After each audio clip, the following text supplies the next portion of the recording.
Welcome back. ಇನ್ನು ರೇಣುಕಾಸ್ವಾಮಿ ಕೊಲೆ ಪ್ರಕರಣದ ಎ2 ಆರೋಪಿಯಾಗಿರುವಂತಹ ನಟ ದರ್ಶನ್ಗೆ ಶುಕ್ರವಾರ ಶುಭವಾಗುತ್ತಾ ಅಶುಭವಾಗುತ್ತಾ ಅನ್ನುವ ಪ್ರಶ್ನೆ. ಕಾರಣ ಏನಪ್ಪಾ ಅಂತ ಹೇಳಿದ್ರೆ, ಜನವರಿ 24ನೇ ತಾರೀಕು ಸುಪ್ರೀಂ ಕೋರ್ಟ್ನಲ್ಲಿ ವಿಚಾರಣೆ ಇದೆ. ನಟ ದರ್ಶನ್ಗೆ ಶುಕ್ರವಾರ ಶುಭವೋ ಅಶುಭವೋ? ಜನವರಿ 24ನೇ ತಾರೀಕು ಸುಪ್ರೀಂ ಕೋರ್ಟ್ನಲ್ಲಿ ಅರ್ಜಿ ವಿಚಾರಣೆ ಇದೆ. ಯಾವ ಅರ್ಜಿ ಅಂತ ಹೇಳಿದ್ರೆ, ದರ್ಶನ್ ಬೇಲನ್ನ ಪ್ರಶ್ನೆ ಮಾಡಿ ಪೊಲೀಸರು ಮೇಲ್ಮನವಿ ಅರ್ಜಿಯನ್ನ ಸಲ್ಲಿಕೆ ಮಾಡಿದ್ದಾರೆ. ನಟ ದರ್ಶನ್, ಪವಿತ್ರ ಸೇರಿ 7 ಆರೋಪಿಗಳ ಬೇಲ್ ಕ್ಯಾನ್ಸಲ್ಗೆ ಅರ್ಜಿಯನ್ನ ಸಲ್ಲಿಕೆ ಮಾಡಿದ್ದಾರೆ.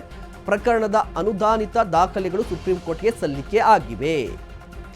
ಸುಪ್ರೀಂ ಕೋರ್ಟ್ಗೆ ವರದಿಯನ್ನ ಈಗಾಗಲೇ ಪೊಲೀಸರು ಸಲ್ಲಿಕೆ ಮಾಡಿದ್ದಾರೆ. ಪೊಲೀಸರ ಪರವಾಗಿ ವಕೀಲ ಅನಿಲ್ ಸಿ ನಿಶಾನಿ ವಾದವನ್ನ ಮಂಡನೆ ಮಾಡ್ತಾರೆ. ಮುಖ್ಯವಾಗಿ ರೇಣುಕಾಸ್ವಾಮಿ ಕೊಲೆ ಪ್ರಕರಣದ ಎ2 ಆರೋಪಿಯಾಗಿರುವಂತಹ ನಟ ದರ್ಶನ್ ಸೇರಿದಂತೆ ಪವಿತ್ರ ಸೇರಿದಂತೆ 7 ಮಂದಿಗೆ ರೆಗ್ಯುಲರ್ ಬೇಲ್ ಸಿಕ್ಕಿದೆ. ಈ ರೆಗ್ಯುಲರ್ ಬೇಲನ್ನ ಪ್ರಶ್ನೆ ಮಾಡಿ ಪೊಲೀಸರು ಸುಪ್ರೀಂ ಕೋರ್ಟ್ಗೆ ಅರ್ಜಿಯನ್ನ ಸಲ್ಲಿಕೆ ಮಾಡಿದ್ದಾರೆ. ಆ ಅರ್ಜಿಯ ವಿಚಾರಣೆ 24ನೇ ತಾರೀಕು ಅರ್ಥಾತ್ ಶುಕ್ರವಾರ ಬರುತ್ತೆ.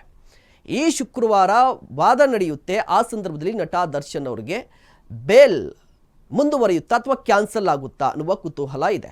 ಈಗಾಗಲೇ ಪೊಲೀಸರು ಕೂಡ ಎಲ್ಲ ರೀತಿಯಾಗಿ ಸಿದ್ಧತೆಯನ್ನು ಮಾಡಿಕೊಂಡಿದ್ದಾರೆ.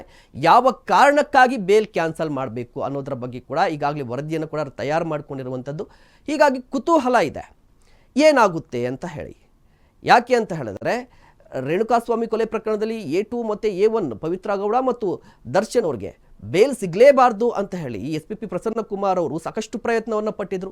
ಆದರೂ ಕೂಡ ರೆಗ್ಯುಲರ್ ಬೇಲ್ ಸಿಕ್ಕಿದೆ. ಹೀಗಾಗಿ ಈ ಬೇಲನ್ನು ಕ್ಯಾನ್ಸಲ್ ಮಾಡಬೇಕು ಅಂತ ಹೇಳಿ ಸುಪ್ರೀಂ ಕೋರ್ಟ್ಗೆ ಹೋಗುವ ಸಾಧ್ಯತೆಗಳು ಹೆಚ್ಚಾಗಿತ್ತು. ಅದೇ ರೀತಿಯಾಗಿ ಪೊಲೀಸರು ಕೂಡ ಸುಪ್ರೀಂ ಕೋರ್ಟಲ್ಲಿ ಅರ್ಜಿಯನ್ನು ಸಲ್ಲಿಕೆ ಮಾಡಿದ್ದಾರೆ. 24ನೇ ತಾರೀಕು ಅರ್ಜಿ ವಿಚಾರಣೆಗೆ ಬರುತ್ತೆ.